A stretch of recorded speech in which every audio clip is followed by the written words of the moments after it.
يا رب بالمصطفى بلغ مقاصدنا واغفر لنا ما مضى يا واسع الكرم.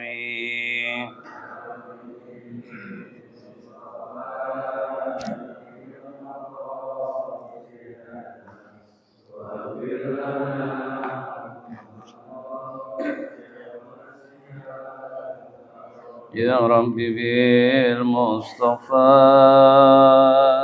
بلغ مقاصدنا واغفر لنا ما مضى يا واسع الكرم.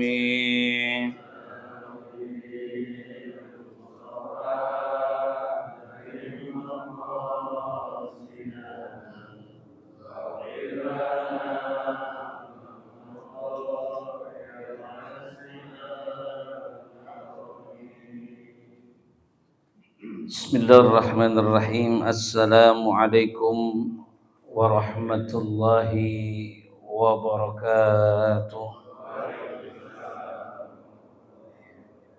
Al-Fatihah bil qabuli wa tamami kulli sul wa ila hadratir Rasul sallallahu alaihi wasallam, khususan ila musannifi hadzal kitab.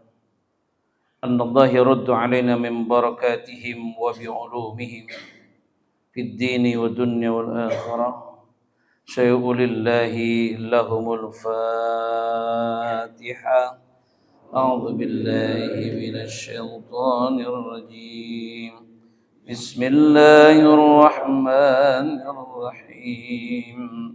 Alhamdulillahi rabbil alamin.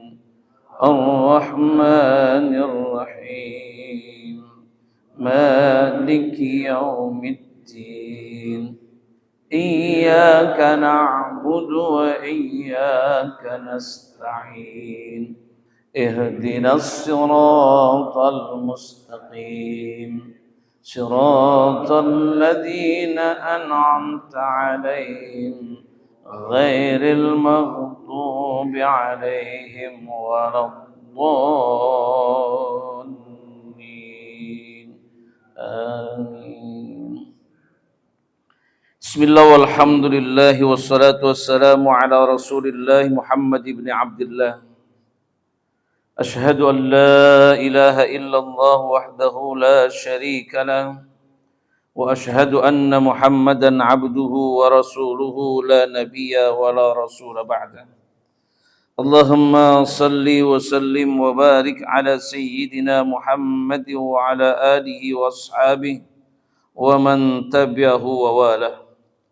أما بعد ثم رب اشرح لي صدري ويسر لي أمري واحلل عقدة من لساني يفقهوا قولي. سبحانك لا علم لنا إلا ما علمتنا إنك أنت العليم الحكيم. وقال المصنف رحمه الله ونفعنا به وبعلومه في الدارين آمين. أعوذ بالله من الشيطان الرجيم.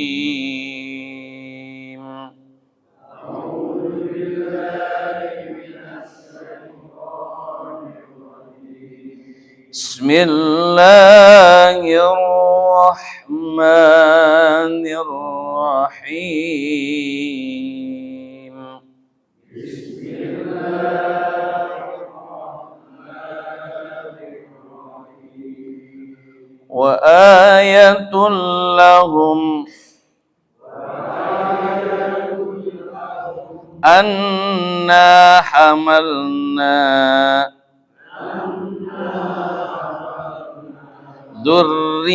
ذريتهم في الفلك المشحون وخلقنا لهم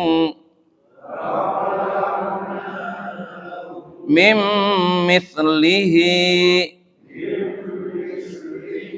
ما يركبون wa in nasha' nughriqhum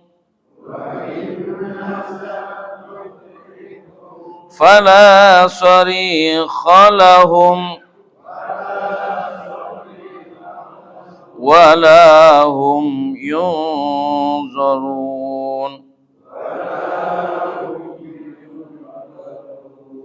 illa rahmatan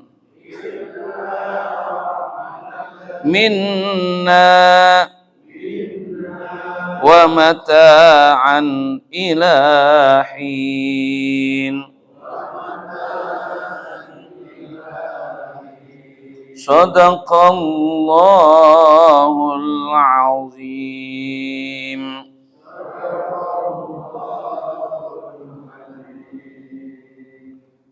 Para bapak, saudara-saudara, ibu-ibu hadirin majelis malam Senin Masjid Quba yang dimuliakan oleh Allah Subhanahu wa taala. Alhamdulillah atas izin dan inayahnya kembali kita dipertemukan dalam majelis yang mulia ini selepas kita melaksanakan salah satu kefarduan kita, salat maghrib berjamaah. Mudah-mudahan langkah yang kita langkahkan akan mengangkat derajat kita baik di dunia maupun di akhirat nanti. Duduknya kita sesaat, niatnya kita beriktikaf, dan juga niat kita untuk menghilangkan kebodohan di dunia ini.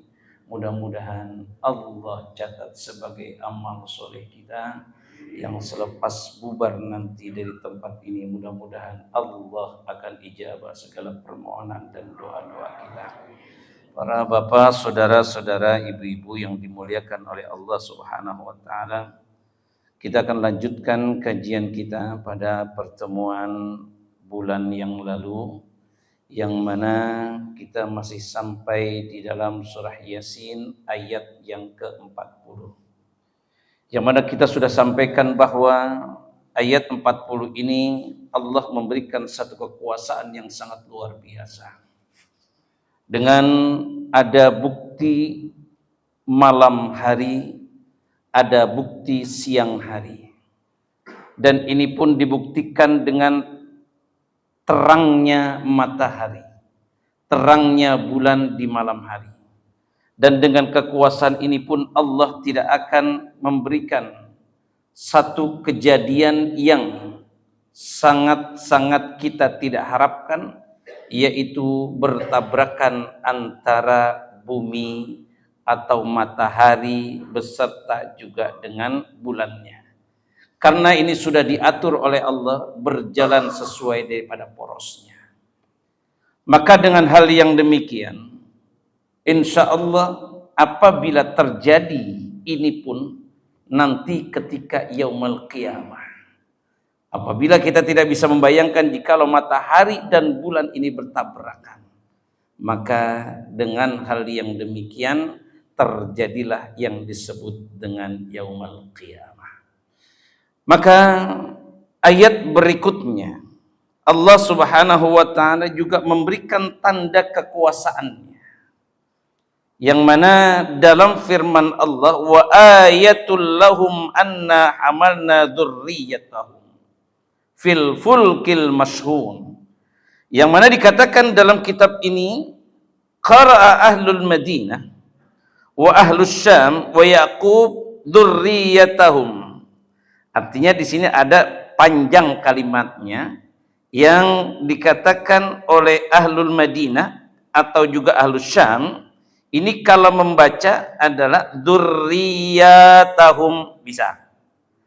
Kalau kita kan biasanya apa? Dzurriyyatahum.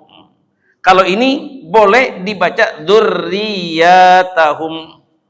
Ini dikatakan dipanjangkan ya-nya, ay ya'tihim bil jam'i, karena apa? Dianggap jamak. Jamaknya di sini adalah karena perbanyak orang yang ngikut pada kejadian ini. Dalam tafsir ini dikatakanlah Nabi Musa alaihissalam di tengah yang namanya Nabi Musa ini dalam kategori keputusasaan lah.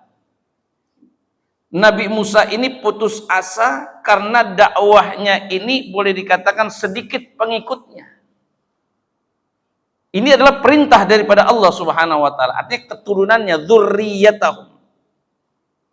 Nabi Musa sampai-sampai dia mengadu kepada Allah. Ya Allah, ya Tuhan, saya sudah tidak sanggup untuk menghadapi kaumku ini. Kenapa engkau tidak sanggup, wahai Musa? Mereka itu, apa yang aku sampaikan, mereka tidak pernah percaya kepada apa yang aku sampaikan. Padahal ini tugasmu ya Allah. Sekarang begini aja dah. Udah, kalau memang kayak gitu, kaumku ini berikan apa? Azab aja. Disuruh beri azab sama Allah. Bisa saja sih. Apa yang tidak bisa dengan Allah? Idza arada syai'an ayyakula lahu kun fayakun. Dengan hal yang demikian, tapi udah bisa. Oke dah, kalau memang kayak gitu, ini bahasa kita ini. Baik, kalau memang engkau Musa sudah merasa lelah, engkau sudah merasa putus asa, engkau sudah tidak sanggup, enggak apa-apa. Tapi dengan syarat satu, engkau bikin perahu terlebih dahulu. Nabi Musa disuruh bikin perahu. Suasana yang tandus. Enggak mungkin kan untuk dijadikan apa? Bikin perahu. Nabi Nuh maksudnya. Berarti ada yang sadar nih. Karena Nabi Nuh ini kan kita tahu yang namanya dzurriyahnya itu anaknya enggak apa? Percaya gak anaknya? Anaknya aja enggak percaya. Dengan hal yang demikian, maka Nabi Nuh mengatakan bahwa, oh enggak. Kalau kayak gitu, mana sanggup aku masa mendirikan perahu di tengah. Enggak mungkin ya Allah. Tapi kalau memang aku sudah lelah, apapun aku dengan perintahmu, oke, aku merasa kemarin salah dan kalah, sekarang ini aku akan usahakan. Cuma tolong berikan petunjuk kepadaku ya Allah, bagaimana cara untuk apa? Bisa aku membuat sebuah perahu. Nah, ini Allah pun setiap memberikan satu perintah, ini tidak akan pernah merasa salah dan tidak akan pernah salah karena mengandung hikmah. Diberikan dulu kepada Nabi Nuh pada saat itu. Baik, kalau memang engkau alasannya seperti itu, aku akan berikan engkau ini biji untuk kau tanam. Ini adalah sebuah pohon, nanti akan bisa berkembang, baru engkau apa? Bisa ditebang pohon tersebut, kemudian engkau bikin perahu. Singkatnya dalam kisah ini, dalam riwayat yang disampaikan oleh ulama tafsir, dengan peristiwa Nabi Nuh ini, akhirnya ditanamlah biji itu, kemudian tumbuh dengan besar dan cepat. Kemudian ditebang itu pohon, dijadikanlah perahu. Dengan hal yang demikian, ini pun tidak sampai hanya sebatas itu saja. Karena Allah ini maunya seperti apa, Nabi Nuh pokoknya sudah pasrah saja. Dikatakan Nabi Nuh benar-benar sudah kurang waras ini. Seperti Nabi besar kita Muhammad juga kan demikian ya. Setiap mengambil dakwahnya tuh kita mengambil sikap itu pasti ada. Masa buat perahu? Gak mungkin lah. Mau ngapain buat perahu di padang tandus yang seperti ini? Tetap Nabi Nuh mengatakan dia selalu memberikan satu keyakinan perintah Allah Subhanahu wa taala. Dibuatlah. Jadi perahu itu. Baru setengah jadi, belum istilah jadi secara totalitas, tambah dihinakan. Nabi Nuh ditambah dihinakan oleh kaumnya. Diceritakan di situ bahwasanya tempat buang hajat orang-orang yang tidak percaya dengan Nabi Nuh. Bingung. Nabi Nuh nggak pernah dia protes, karena apa? Ini perintah Allah. Jadi kalau perintah Allah itu ya kita memang berat, Pak. Ini kita etikaf di sini aja juga sebentar ya berat, tapi alhamdulillah. Dengan karena kita keyakinan ini adalah nanti Allah yang perintahkan dan Allah yang akan memberikan ganjarannya, maka akan mudah dan tidak terasa kita duduk di saat di sini. Begitupun Nabi Nuh.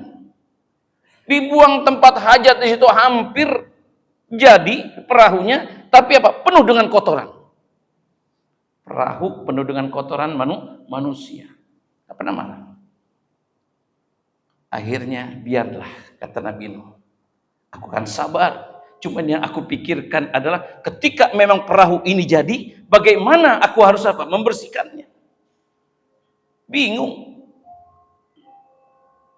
Kalau kita safety tank, ya kan ada sedotan gampang penuh. Ini di tengah seperti itu bagaimana aku apa?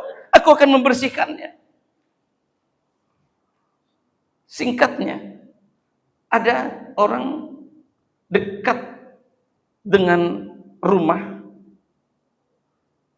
yang dibangun oleh Nabi Nuh, perahunya tersebut. Rumahnya dekat dengan Nabi Nuh. Dan ini orang sudah tua, kemudian punya penyakit lumpuh, stroke. Punya penyakit lumpuh, kemudian dia stroke juga. Tahu-tahu apa? Dia bilang sama orang yang membantukan dia, tolong antarkan saya ke perahunya yang dikatakan Nabi Nuh. Mau apa Tuhan? Engkau sedang kurang sehat. Papa aku ingin buang hajat. Ke masjid, apa ke masjid sampai? Ke perahu Nabi Nuh. Kenapa aku tambah tidak suka dengan Nabi Nuh seperti ini?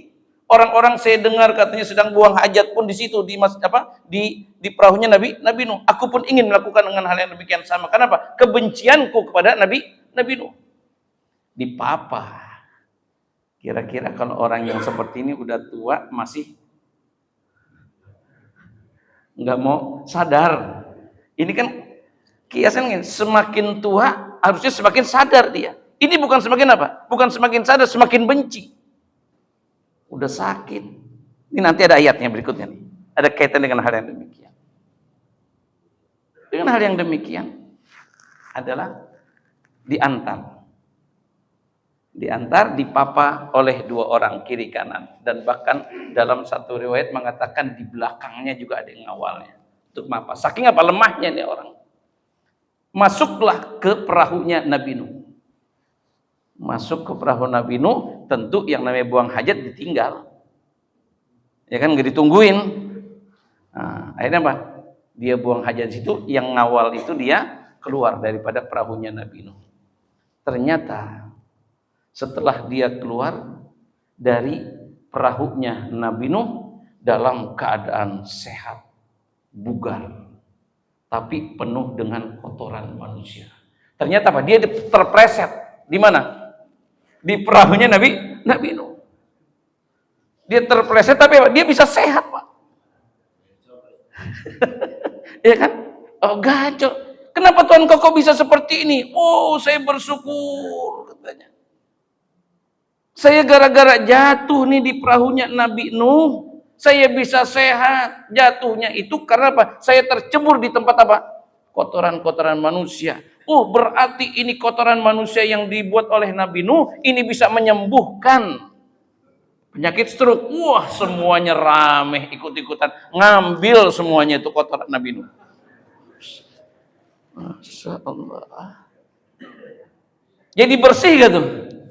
Jadi bersih. Nabi Nuh nggak pusing-pusing lagi bersihin, mikirin apa? Bagaimana membersihkannya itu? Kenapa? Udah sampai yang lengket-lengket aja dia untuk gosok-gosok begitu. Ini luar biasa. Itu tanda yang dikatakan adalah wa ayatul lahum anna hamalna dzurriyyatan fil fulkil mashhun. Mereka naik. Ternyata sudah bersih. Yang percaya denganku, yang beriman kepadaku, naik ke perahuku ini. Akhirnya apa? Dari situlah akan bisa turun-temurun dzurriyyahnya tumbuh yang ikut. Termasuk anaknya itu tidak selamat. Karena apa? Tidak beriman kepada Allah Subhanahu wa ta'ala dengan hal yang ringan dengan Nabi Nuh. Maka dengan hal yang seperti itulah Allah Subhanahu wa ta'ala qalla ba'dum al-murad bil fulki al-mashhun. safinatu hadzal zaman. Ini menunjukkan bahwa yang namanya kendaraan itu bisa menyelamatkan di air. Itu safinah, itu kan perahu. Berarti perahu itu tempatnya di air. Enggak disebutkan tuh yang namanya hanya yang namanya daratan, enggak. Yang namanya apa sih namanya? Pesawat di udara, enggak. Di sini ternyata Allah Subhanahu wa taala mengatakan al-fulki al-mashhun, di sini dimaknakan adalah safinah. Safinah itulah tempat orang berkendara. Safinah itu adalah tempat orang yang menggunakan kendaraan. Kendaraan itu kan bisa saja kehidupan di mana? Ada yang di laut, di air, ada yang di darat, ada yang di sama di langit. Ternyata meskipun sudah beribu-ribu tahun, Allah sudah memprediksi bahwasanya manusia nanti membutuhkan kendaraan bukan hanya di air saja, tapi perlu juga kendaraan di daratan, perlu juga kendaraan di daratan. Wa khalaqna lahum mim mithlihi ma yarkabun. Nah, di sini dan kami ciptakan, wa khalaqna, apa disanakan lahum, bagi mereka, mim mithlihi, seperti yang seumpamanya. Artinya seumpama dia menggunakan kendaraan tersebut. Ini hanya dicontohkan dalam safinah, dalam perahu. Bisa saja dia mungkin dengan kendaraan kita sekarang ini. Dulu kan nggak kebayang yang namanya kendaraan itu. Kalau menurut riwayat itu adalah Nabi Muhammad itu nggak naik Alphard, ya kan? Tapi apa? Mim mithlihi, sama dengan Alphard. Apa baginda Rasul naikkan ketika hijrah? Onta. Ontanya yang apa? Yang paling bagus itu kendaraannya Nabi Muhammad. Ontanya yang sangat luar biasa. Nah, ini adalah menunjukkan dengan hal yang demikian, wa khalaqna lahum mim mithlihi ma yarkabun. Dan kami nanti ciptakan juga bagi mereka dengan seumpamanya apa yang mereka kendarakan. Qila arada bi as-safan allati amilat ba'da safinah Nuhin alaihi salam ala hayatiha. Wa qila, dan dikatakan arada bi safan as-sighar, dan juga nanti ada yang disebut dengan al-fulk al-mashhun, itu adalah kendaraan yang kecil. Jadi ada yang kendaraan besar, itu termasuk. Ada yang kecil, karena apa? Untuk di sungai. Ini namanya sampan. Sekarang bahkan ada kendaraan juga yang kecil. Apa itu? Ya kan, uling. Ya kan? Kan ada juga. Tapi bagus juga itu. Ya kan? Nah, ini menandakan memang kuasaan Allah Subhanahu wa taala. Hayat wa qila arada bi safan as-sighar allati tajri fil anhar, yang jalan di tengah sungai. Kal fulkil kabair, seperti juga kendaraan yang besar. Fil bahri, di lautan. Maka itu ada kapal, ada sampan, ada perahu, dan lain sebagainya. Nah, ini pun di daratan demikian. Mimithli al-ibil fil bar, seperti al-ibil. Al-ibil itu apa tadi? Kalau al-ibil, onta. Nah, onta juga kan kita lihat bermacam-macam, Pak. Ya kan? Onta. Kemudian juga ada al-fil barri, kasafan fil bahri, yakni khalaqna lahum fil bahri as-sufun yarkabuha, wa khalaqna lahum fil barri al-ibil wal faras, dan juga kuda, wal bagal, dan juga kuda, bagal. Keledai. Keledai itu kalau kita lihat, Masya Allah, keledai ini kasihan, Mbak, ya kan? Udah kecil, udah suaranya jelek, ya kan? Kalau yang sudah pernah haji atau umrah itu, keledai itu suaranya cakep banget, Pak, ya kan? Dibalik cakep, istilahnya jelek. Maka itu Allah Subhanahu wa taala jangan kita sampai terbahak-bahak atau tertawa, ya kan? Seperti apa? Keledai. Karena memang jelek benar, Pak, ya kan? Biar digebugin kayak gimana, tetap aja dia ketawa, suaranya begitu juga. Nah, ini kalau saya waktu masih di Kairo dulu, di Mesir itu, Kalau yang namanya untuk tunggangan untuk bekerja, keledai itu memang badannya agak besar, keker, meskipun dia kecil, pendek, ini semua badannya itu pada rusak. Kenapa? Dia yang namanya cambuknya, kalau cambuk kayak kuda itu halus kan? Kalau dia nggak kena, Pak. Nggak bisa. Dia tuh pakai pelepah korma. Yang batangnya kan ada kulit, ada apanya itu? Ada duri-durinya. Itu digebuk baru dia mau jalan. Bagel. Tapi tenaganya sangat luar biasa. Begitu kita jangan sampai suaranya kayak, ya kan? Keledai. Nah, ini dikatakan al-baghal. Kemudian wal himar, sama di sini. Yarkabunaha, yang mereka untuk berkendara, wa yahmiluna adqalahum, yang mana itu digunakan untuk membawa barang-barang mereka. Jadi ini kan semuanya kan kita gitu. Kendaraan itu kan bisa untuk apa? Alat transportasi kita. Yang namanya lautan ada. Kemudian juga yang lautan, yang daratan itu ada. Begitu sekarang juga zamannya kendaraan itu luar biasa banyaknya. Meskipun di rumah datang. Hanya dengan kita belanja di tangan saja. Apa itu? Beli online. Nah, bahkan juga kita sekarang ini zamannya bisa juga yang namanya kita judi. Kalau dulu kan yang namanya kita judi ke pos biasanya. Pos ronda ya kan, cari lapak lah tuh 4 orang. Ya kan, bisa main kiu-kiu. Bisa juga main gaple. Ya kan gitu. Kalau sekarang di tangan aja bisa. Yang disebut dengan judi apa? Judi online. Ini lebih parah lagi. Ya. Masya Allah. Na'udzubillah. Ini bangsa kita, pemimpin kita ini sedang memberantas ini semuanya. Ini kita juga, kepedulian kita juga insya Allah. Ya kan? Jangan sampai. Kenapa? Ya menurut informasi, ini anak 10 tahun saja sudah banyak yang terpapar judi online. Ya Allah. Mudah-mudahan dilindungi kita semua, anak keturunan kita ini. Nah, kemudian wa yahmiluna aqlam wa hadza kullu yadullu ala qadratina, dan ini semua adalah menunjukkan atas kemampuan atau takdir Allah Subhanahu wa taala, wa quwwatina dan juga wa quwwatina, dan juga kekuatan kita. Artinya apa? Manusia itu tidak mampu untuk membawa dengan dirinya sendiri. Jadi kita perlu, ini kan ada tamsil, ada perumpamaan, artinya kita hidup itu nggak bisa sendiri, Pak. Manusia ini makhluk sosial. Kita nggak bisa, nggak akan mampu kita diam saja di rumah. Suatu saat pasti kita minta pertolongan kepada orang lain. Pasti. Ya seperti barang-barang yang kita bawa. Barang-barang kan nggak kecil saja, ada yang kadang-kadang berat. Kalau lemari ya harus kita gotongan. Mungkin kalau misalkan meja kecil ya kita bisa sendiri. Nah, ini adalah apa? Inilah petunjuk daripada Allah Subhanahu wa taala tentang kekuatan manusia.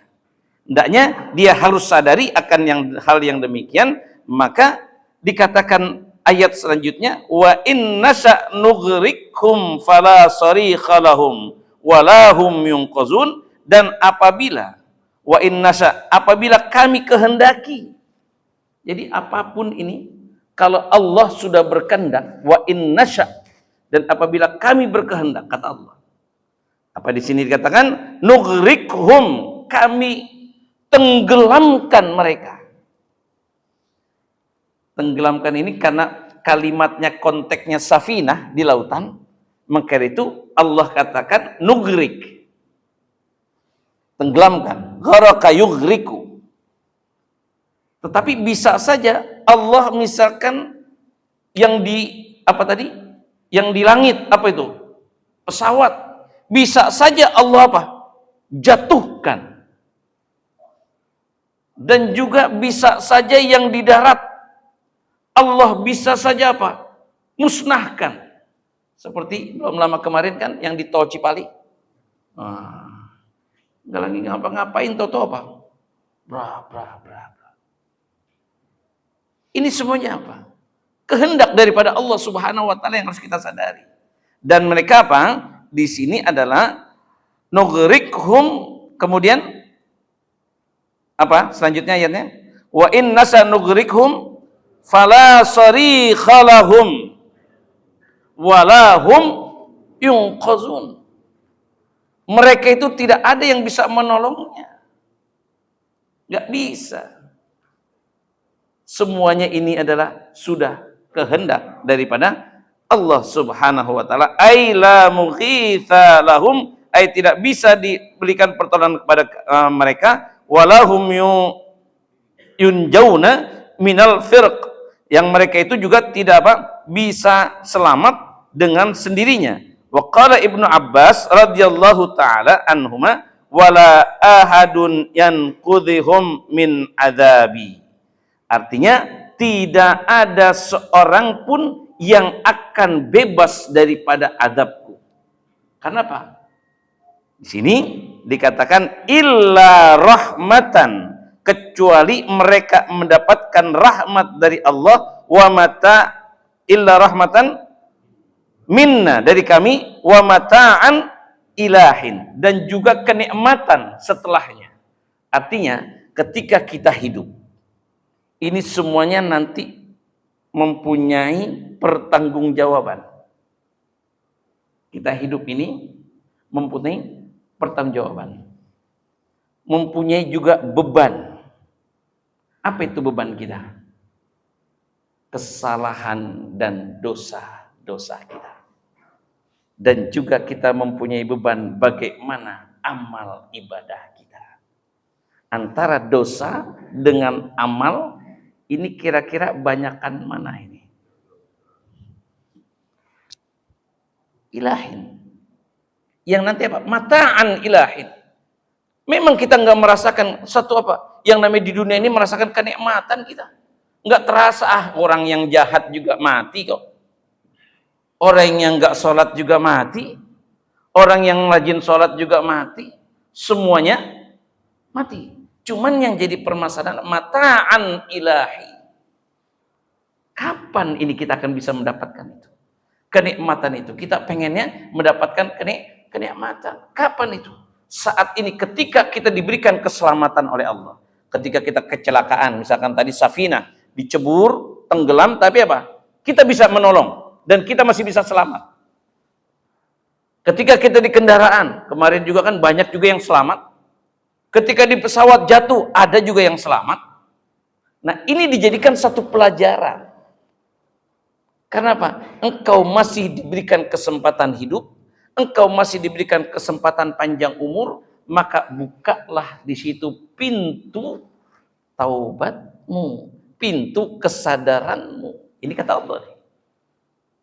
Gimana ayatnya? Wa innasya nugrikhum fala sarikha lahum walahum yunqadun.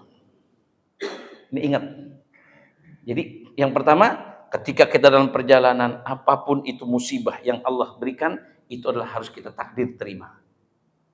Kemudian apabila diberikan keselamatan, bukalah pintu kesadaran bahwa kita masih diberikan panjang umur, diberikan kesempatan untuk menanam akan amal-amal ibadah kita yang persiapan untuk kehidupan kelak.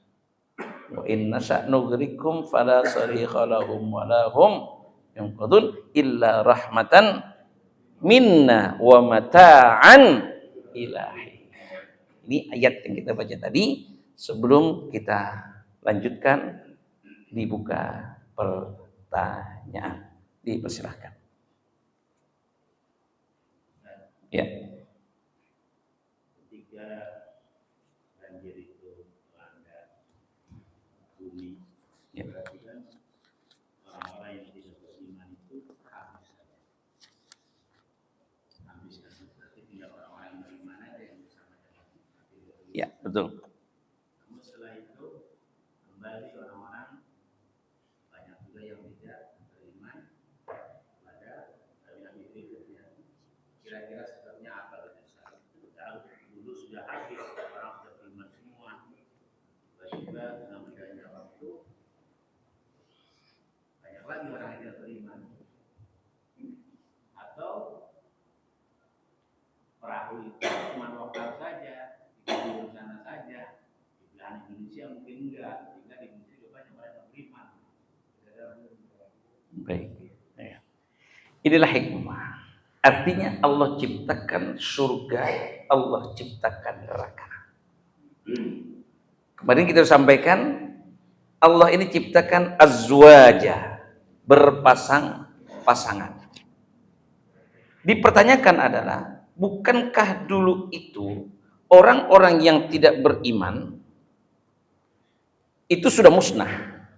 Kemudian kan yang selamat itu adalah orang-orang yang beriman. Kenapa kok ketika itu perkembangan waktu dan juga zaman ada aja yang apa?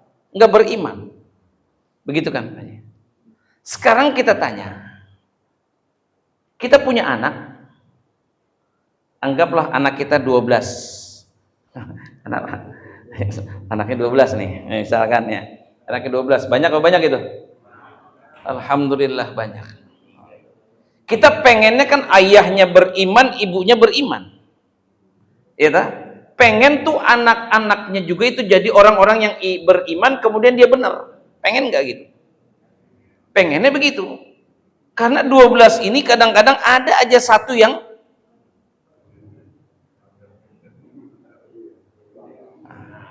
dari situlah berkembang. Wa hamalna dzurriyyatahu fil fulkil mashhur. Terus berkembang. Maka itu tapi iman ini tetap satu dia. Syariat tetap satu, yaitu la ilaha illallah. Ini yang harus kita tanamkan kepada anak-anak kita. Maka keturunan inilah yang akan bisa memperkembang. Yang kita khawatirkan adalah ketika dia memang ayahnya tidak beriman, kemudian juga ibunya tidak beriman, anaknya juga nggak beriman, semuanya jadi apa? Brengsek semuanya, nggak benar semuanya. Itu kan kita nggak mau. Maka itu janganlah pernah berputus asa seperti gambaran Nabi Nuh tadi. Nabi Nuh itu sudah apa? Sudah berputus asa. Kita itu jangan pernah berputus asa, karena Allah mengingatkan, la tai'asu mir rauhatillah. Janganlah pernah berputus asa akan rahmatnya Allah. Jangan kita berputus asa akan kasih sayangnya Allah. Satu ketika mungkin anak kita saat ini nggak benar, insya Allah nanti dewasanya benar. Yang penting kita memberikan contoh dulu yang benar. Itu yang menjadikan satu permasalahan. Ya, jadi ini adalah rahasia dari Allah Subhanahu wa taala. Karena apa? Kalau orang benar semuanya, dikhawatirkan juga nanti protes. Gimana sih Allah ini? Jadi neraka itu untuk siapa? Kalau dijadikan juga nanti orang kaya semuanya, siapa nanti yang bekerja? Ini kan jadi catatan bagi kita. Justru inilah yang disebut dengan keadilan Allah Subhanahu wa ta'ala. Saya rasa demikian, karena perkembangan zaman. Tinggal bagaimana iman itu selalu apa? Mengiringi setiap langkah. Ya, saya rasa demikian. Ada lagi? Sudah isya ya? Ya, satu lagi, ya. Ya. Tadi kalimat iman. Kita tuh iman kadang-kadang pagi ini imannya bagus, nanti sore kurang. Nah, itu maksudnya bagaimana? Iya. Al-iman yazid wa yanqus. Iman itu kadang-kadang bertambah, kadang-kadang kurang. Ya, kadang-kadang kalau lagi susah iman kita naik tuh. Minta sama Allah. Ya kan gitu. Tapi kalau lagi senang kadang-kadang apa? Lupa sama Allah. Inilah manusiawi. Tetapi kita minta kepada Allah. Ini yang disebut dengan istiqamah. Kita dalam beribadah itu berusahakan istiqamah. Istiqamah ini lebih baik dibanding dengan al-fukaramah. Istiqamah lebih mulia, lebih baik dibanding dengan 1000 karamah. Artinya kita, saat ini kita selalu semangat kita beribadah, besok udah dah. Karena apa? Pernah ada juga salah satu jamaah saya, ini mereka itu pergi umroh, setiap tahun pergi umroh. Karena kan ganjaran umroh itu kalau misalkan dia sholat di Masjidil Haram, ini kalau di Mekah dia berapa kali lipat? 10.000. Kalau di Madinah 1.000. Berapa kali dia sholat? Udah banyak itu. Jadi apa? Akhirnya apa? Di Indonesia ketika dia kembali, udah banyak katanya pada kita. Ya Allah ya Rabbi. Iya kan? Nah ini artinya apa Pak? Ya kan? Ini yang disebut dengan istiqomah. Kita dalam beribadah itu istiqomah. Ya kan, kita minta itu istiqomah. Ya kan? Biar sedikit, wa in qalla, meskipun sedikit istiqomah. Begitu saya salut sekali di Masjid Kuba ini, kita yang kita cintai. Katanya selepas habis sholat maghrib, saya tadi lupa aja. Ya kan? Setiap habis sholat maghrib dan subuh, ya kan? Ini apa? Karena mengamalkan riwayat hadis Rasulullah sallallahu alaihi wasallam. Nanti besok pagi nih, itu ada 2 malaikat yang turun. Yang katanya kemarin itu dia berinfak, yang dia bersedekah, ganti ya Allah. Malaikat yang minta kepada Allah yang berdoa. Ya kan? Meskipun 5.000 rupiah, 10.000 rupiah, nanti Allah tuh di malaikat minta kepada Allah, berdoa, ya Allah ganti itu yang kemarin diinfak. Tapi apa? Hancurkan apabila dia menjadi hamba-hamba yang bakhil, yang pelit. Ini yang sebenarnya istiqomah. Biarin 5.000. Tambah juga nanti bahkan akan menggunung jadinya. Ya, jadi istiqomah Pak Haji. Ya kan, itu yang penting. Ya kan, jangan ketika kita lagi senang lupa, ya kan lagi susah baru kita sadar minta. Oke? Minta, maka itu kita minta akhirnya nanti apa? Husnul khatimah. Akhirnya itu kita minta husnul khatimah. Udah nggak ada lain kita. Ya kan? Kenapa? Allah itu nggak akan melihat nanti amal seorang di awalnya, tapi nanti akan melihat di akhirnya. Akhirnya, yang paling penting itu. Maka itu alhamdulillah di majelis kita ini semuanya yang ngaji di sini sudah di atas 50 tahun semua ini. Ya kan? Masih bagus. Karena masjid itu yang paling susah itu mengurusin remaja. Ya kan? Problemnya sama. Ya kan? Di masjid ini, di masjid sana, musola ini remaja. Ada sih terbentuk remaja, tapi apa? Ngumpulinnya susah banget. Betul, Pak? Sama berarti. Ya kan? Gimana caranya? Maka itu yang kita khawatir kalau orang-orang tua ini yang nggak semakin sadar, ya kan? Kenapa? Dia sudah mulai mendekati akan yang disebut kematian karena pasti dia jiwanya sudah seperti itu. Ya, ada lagi? Ya, silakan. Assalamualaikum warahmatullahi wabarakatuh.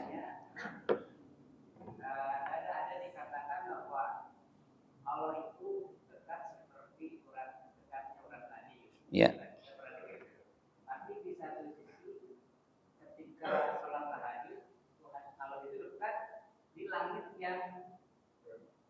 Yang paling rendah lebih dekat.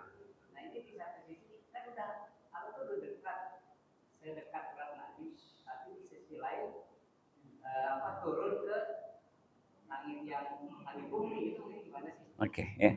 Baik, ini udah mencari. Yang jelas kita harus berpikir tafakkaru fil khalqi wala tafakkaru fil khaliqi. Terbalik. Tafakkaru fil khalqi wala tafakkaru fil khaliqi.